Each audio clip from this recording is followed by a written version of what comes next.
የኔን ድርጅት ምናልባት ትንሽ ለየት የሚያደርገው እንዳልኳችሁ ኑሬን ጨርሻለሁ። ለኔ ምለው ነገር የለኝም። በቃኝ የሚያኖረኝ እግዚአብሔር ካሁን በኋላ ያለኝ በቂ ነው ብያለሁ። ያው አንዳንድ ድርጅቶች እየተጀመሩ ሲፈርሱ ታያላችሁ።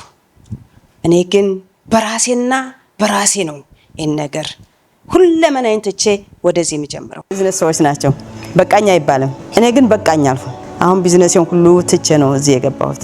ብቻዬን ሁኜ በመቶ ሰው መርዳት ከቻልኩኝ ስራ ቁሜ የራሴን ኑሮ ትቼ ህዝቡን ደሞ እንደናንተ አይነቱን በጎኔ አድርጌ መጓዝ ከቻል በመቶ ሳይሆን በሚሊዮን ህዝብ ህይወት እንደምቀይር ስለተገነዘብኩ ነው ወደ ስራ የገባው። እዚህ መልክ ቸሩ ፈጣሪ እግዚአብሔር ይመስገን ከፍ አድርጎኝ ሁሉ ነገር ተስተካከለልኝ። ከጤናዬ እስከ ልጆቼ ከዛ ደግሞ እስከ ስራዬ እስከ ቤቴ ከዘመዶች አልፌ ባዳን ረድቼ አገሬን ረድቼ ከዚህ ስበቃ ምንድነው አልሆኝ። አንድ ጥያቄ መጣለኝ። እድሜን ካልኩሌት አረኩት።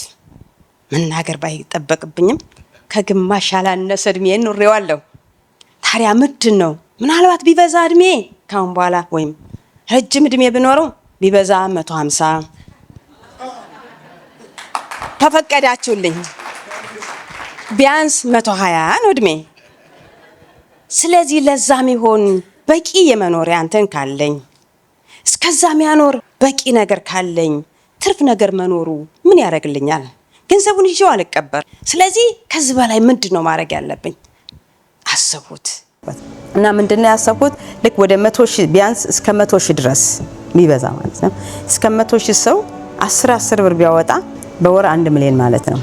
አንዳንዱ ደግሞ 10 ብር አይበቃም 200 ብር ወይ 100 ብር ካለ ደግሞ 100,000 ሰው አልፈልግም። በዛች 10 ብር ሚሊዮን 1 ሚሊዮን ደግሞ እዚህ ሀገር ያው ማች የሚደረግበት እንትን ስላለ እሱን ማች አድርጌ ቢያንስ $2 ሚሊዮን ለህብረተሰቡ ያን ህዝብ ቀይራለሁ ብያምናለሁ። ለህብረተሰቡም ለሰውም ለራሴም እምነቴን ሳላጓደል ቀጥታ ገንዘቡን አደርሳለሁ ማለት ነው። ለምሳሌ አሁን 2 ሚሊዮን ከሆነ በየወሩ አንዲት ፔኒ ሳትቀነስ ለነሱ እንድደርስ ነው። አሁን ባለፈው ሄጀሳል ዋይት ሃውስ አይታችሁ ከሆነ እነሱ እናግዛለን ብለውኛል።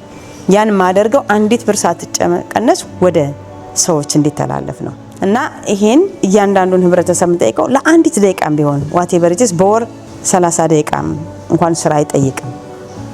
ለነጋዴዎች ግን እና ለፕሮፌሽናል ደግሞ የ1 ደቂቃ ነው በወር መስሩት 10 ብር ማለት ነው። ስለዚህ ያንን ሬጂስተር እያደረገ ሁሉም አባል ሆኖ የሀገራችን ችግር ለመቅሰፍ ነው።